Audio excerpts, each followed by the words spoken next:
Christ, who shall be punished with everlasting destruction from the presence of the Lord and from the glory of His power. Igala ninyo ng Biblia na inibalik sa itong Ginoong Kristo kung ipadayan niya siya gikan sa langit kauban niya mga balaan ng mga anghel at sa naghilaw ng malayo sa impyerno ang malo sa Diyos sa katong mga tao na wala mo tao, wala masalit o wala relasyon sa atong Ginoong Kristo.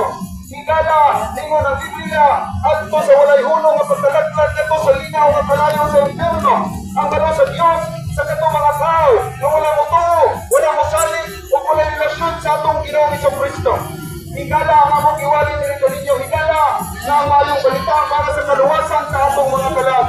Kaya nagingon ang Biblia, higala na si Kristo Jesus namatay tungkol sa atong mga sala o siya ginugong o sa katulong kaadlaw na banhaw sumala sa mga kasulatan.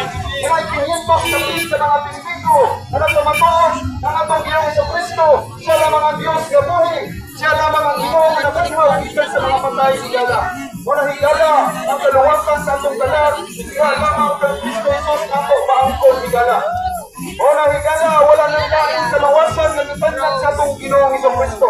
Ang kaluwasan higala kung unsa ang gibuhat ni Kristo ngadto sa cross sa Kalbaryo 2000 katuig ang milabay.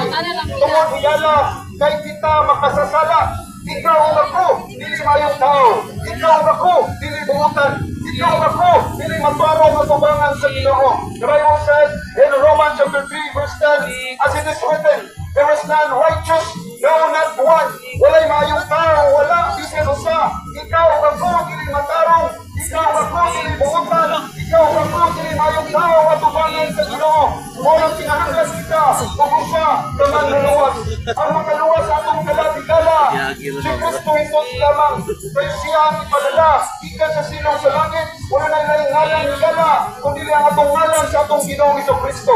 Siya lamang ang makaluwas sa atong kalag ikan sa kalayo sa impyerno. Higala tungod ka na sa atong mga sala, unang tuyong tumong na kanao ang atong Ginoong Kristo ikan sa trono sa langit.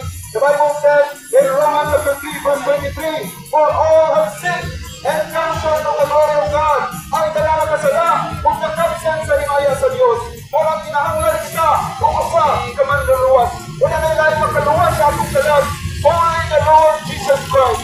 Una higala ang makaluwas sa atong kalag is only the Lord Jesus Christ. Only the Lord Jesus Christ can save you from hell. Siya lamang makaluwas sa atong kalag ikan sa kalayo sa impyerno.